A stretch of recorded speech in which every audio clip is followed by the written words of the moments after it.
Alright, so the title of this video is You're a Spiritual Being Living a Human Existence. And this is part 2, taking a little walk in the park. And we all know that there's this higher meaning, this higher purpose in life that we're all looking for. And some people find it through different ways, right? Some people find it through their hobbies, through their careers, through their religious or spiritual practices. I think that when I say that you're a spiritual being living in a human experience, I think it's all conclusive of that. And there's a part of me that wants to believe that all of us that we know as humans are connected in some sort of way that is bigger and louder and beyond our human brain capacity to understand. And there's a lot of different connections to this because practices such as Hinduism, Buddhism, Christianity, Judaism, and many other faiths, there's this concept of the spiritual self, the soul. And this soul is what animates the body. Okay. And the concept is that I learned through pranic healing. Pranic healing, which is an energy healing modality, also has a spiritual component because when we talk about this life force energy, we come to understand that this universal energy not only exists in our planet, in the universe, but also in our bodies. And we can use this life force energy to heal our body. And that's how acupuncture works. That's how energy healing works. That's how pranic healing works.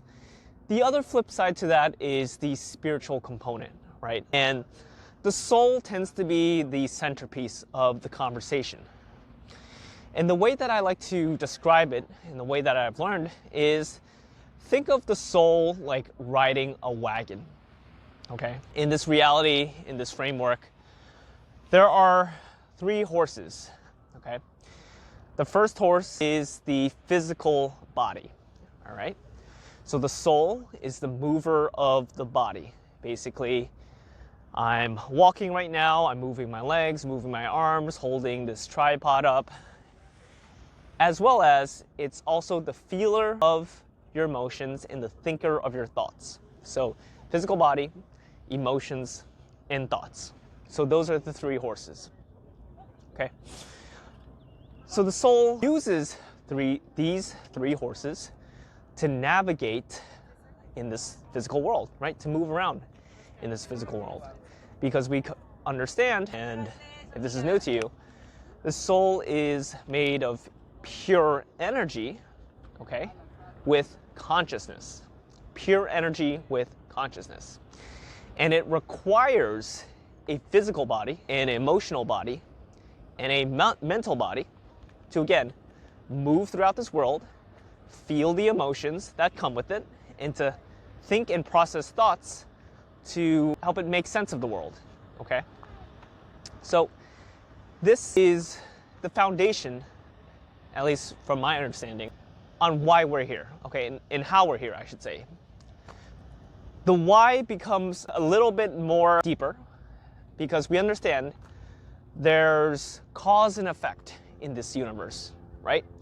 If I were to throw a rock into the water, the rock's gonna hit the water, but the water is gonna create a ripple effect, right, on the water surface. So same thing here, but this is the concept called the law of cause and effect, or the law of karma, okay? So the law of karma is something probably you haven't, not the first time you heard of it. It's basically the law of cause and effect. And how this applies to the framework of the soul is the following, okay? Basically, there's this concept and understanding of lives, okay? Past lives, present lives, future lives, okay? And what you've done in a past life, whether it's good or bad, has a certain ripple effect, okay, in this timeline, in the sequence of how our soul develops and grows. So if you in a past life had a really bad relationship with a certain family member, with a certain partner, right, with a certain child, energetically your two souls are entangled, okay? And there's still a ripple effect going on, right? There's a cause and effect, which lends to the experience that in the future, these two souls will have to come back to see each other again and to work out their karma, right? To work out the energetic entanglements that has been made in that lifetime, okay? So that's a simplified version, but it doesn't always have to be a bad thing, right? So let's say on the other side, let's say you've done something good, and this is where the good karma comes in as well, because karma, which is basically cause and effect, is a universal principle, just like the law of gravity. It's very precise. It can be measured. And in spiritual practices that I've learned in pranic healing, there is a certain component to it where this karma can be taken on in a certain lifetime, or it can be distributed throughout certain lifetimes. But essentially, everything that you do in this lifetime has a ripple effect into the future, okay? And let's say you do good things, right? You build up this good energy, you've helped a lot of people, and you're in your next lifetime, you are karmically entitled, you are energetically entitled to get that back, right? This is where the saying, what you give is what you receive. So let's say you've helped a lot of people heal. Let's say you were a doctor in a past lifetime. You helped a lot of people heal, and karmically, you're entitled for that energy to come back to you. So in a future lifetime, let's say you have a certain disease or sickness, maybe you find a certain doctor that magically helps you. Or you have a friend or a family member who's really sick, but somehow, some way, you magically, miraculously find a solution that helps, what you're looking for. Same thing. Let's say you gave a lot of money to charities, you helped a lot of people in need, right? You fed a lot of people. You are karmically entitled, energetically entitled to receive that energy in the form of prosperity, right? Because you gave a lot of money away. And again, that comes back to you. So, spirituality, from my eyes, I know that there's a connotation that spirituality tends to be a little bit of a taboo topic because it might not be the most grounded thing on the world. It might not be the most objective thing on the world, but at least in my eyes, from what I've studied, it is very to the point. It can be very objective. It's just hard for us to understand because there are certain universal principles that we haven't really taken to heart and we haven't really studied. Just like how there's the law of gravity, right? But before when we discovered that there was a law of gravity, we couldn't understand why, we would throw certain things up in the air, right? You throw a rock in the air and it would just magically fall down, right? We just assumed that it worked that way, but there wasn't a way to explain it until science proves it, right? There was tests and studies and methods done to prove the law of gravity. And so with the law of karma, the law of cause and effect, that's another big topic because we're not only talking about what happens in the present lifetime, we're talking about things that could happen, again, your past lives and so forth. So that gets a little crazy because the concept of reincarnation is not something everyone subscribes to. I tell this to people, right? Just like we understand that energy is never created or destroyed in the universe. It's always being transformed.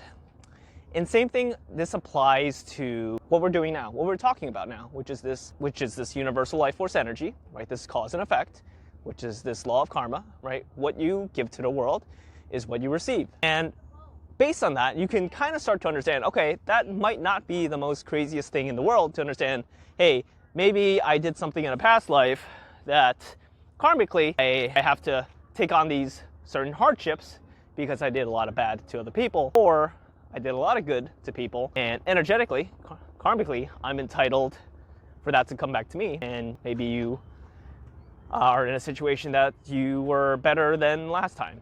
So it's really that simple. And I think the point is that if people understood that there are consequences, that there are repercussions for everything that you physically do, everything that you emotionally feel, and everything that you mentally think of, I think a lot of people would be much more careful of what they put into the world. Because you understand through this video and through what I'm talking about that it comes back to you. And not only does it comes back to you 100% of the value, but there's this thing called the law of attraction, right? Just because you stole, okay, I'm not being negative here, but let's just say, if someone stole $100, it doesn't mean that they're gonna get $100 worth of consequences, right? Because there is something called the law of attraction, which builds interest.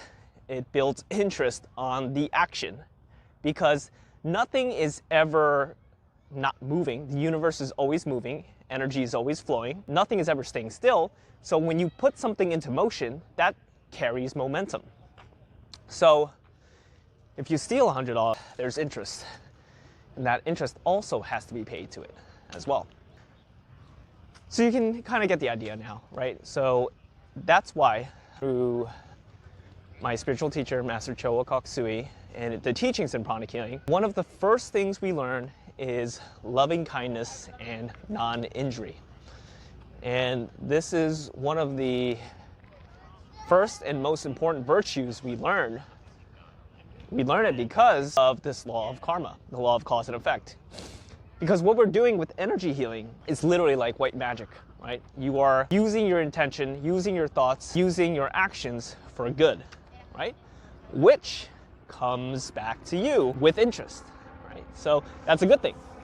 But if misused, if someone doesn't have the virtue of loving kindness and non-injury, that is it's a double-edged sword at that point, right? Because it can come back to hurt you, right? If you think that you can just do good but get away with certain things, that's a problem, because the universe is very exact. Everything is being recorded. Everything has been recorded. Everything has, happened according to the Akashic records, if you've ever heard of that. So the Akashic records is basically the history of everything and anything, of all your soul's actions, lives, and things like that. So it's really important to have this virtue. And it's interesting because my teacher said that, and this kind of blew me away, how spiritual, how developed a soul is does not mean that they have special powers to heal instantly. Doesn't mean that they can clairvoyantly see energy. Doesn't mean that they can communicate with spirits. Doesn't mean that they're famous, popular, whatever we think about someone that is successful now. Rather, Master Choa said that how developed a soul is actually is dependent on their character development, meaning their virtues, right? Loving kindness and non-injury. How are they with their actions? How are they with their thoughts? How are they with their emotions, right? Moderation, non-excessiveness, constancy of aim and effort, right? Do they work hard? Do they struggle? And if they struggle, how are they able to get over those obstacles? Generosity and non-stealing, another virtue. Are they generous with their energy, with their knowledge, with their wisdom, with their resources? Because at the end of the day, we understand that this human life is not permanent and that we will all eventually pass from this physical body. But what matters is not what you accumulate in this life for yourself. What matters and what really makes a difference in the world is what you give. And that is what Master Choa calls the core of the soul. The core of the soul is really service. At the end of the day, the soul really wants to serve.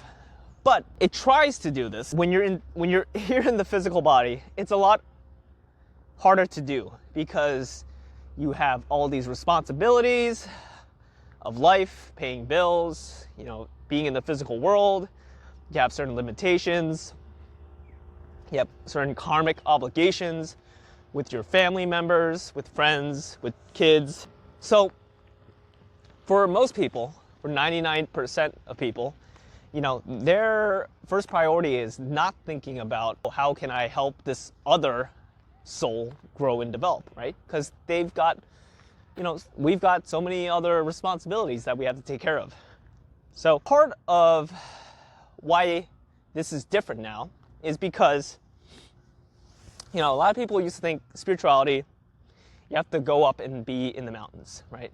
Go into the mountains, find a certain spiritual teacher and let them teach you, certain things, and that will end all your suffering, right? That will, alleviate all your pain, heal all your past wounds, and, that's that. Which is true to a certain extent, but as I mentioned, right?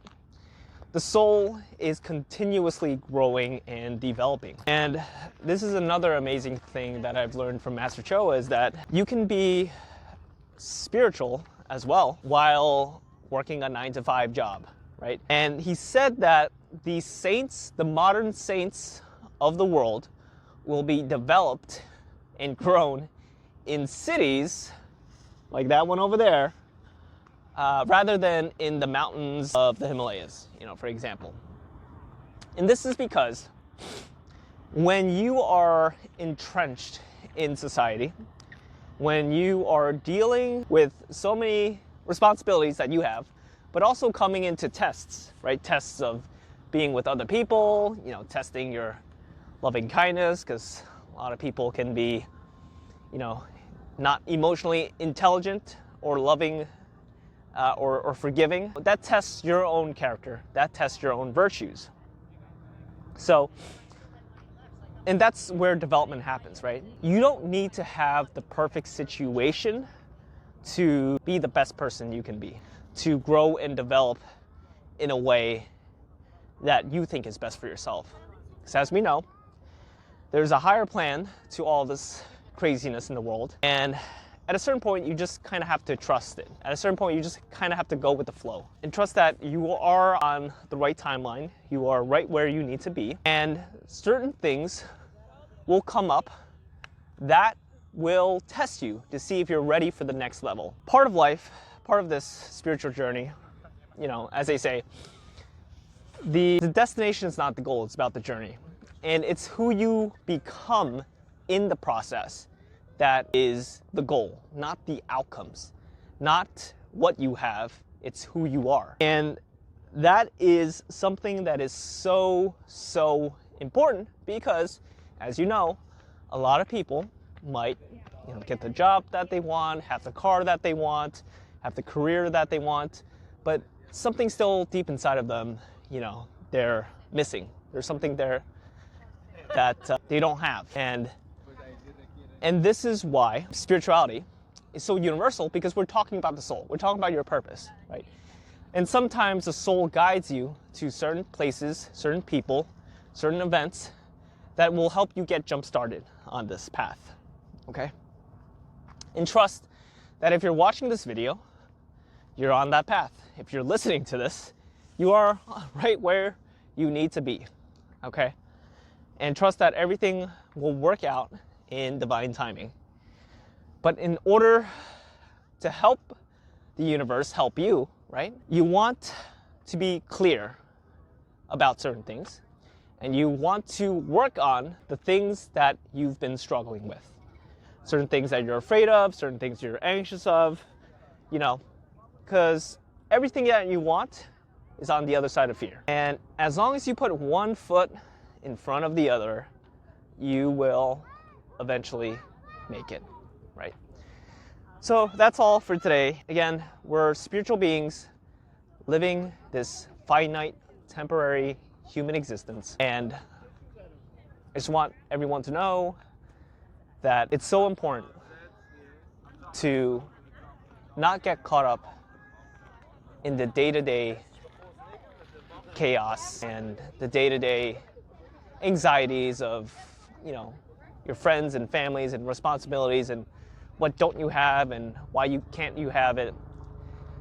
Everything will work out. Just trust in this divine timing. Trust that everything will work out, and just follow the breadcrumbs, and everything that you need will come to you. All right, well, that's all for today. Thank you so much for watching this video. Again, my name is Dr. Jason Yuan. If you've enjoyed this video, feel free to leave a like and a comment, and I would highly appreciate if you really enjoyed this content to subscribe. The goal of my channel is to talk about the science of integrative medicine, energy healing, but also, spirituality, because that's where our purpose is. And I find that, the more clear you are on your purpose, the faster you can get to your goal. All right, that's all. Take care.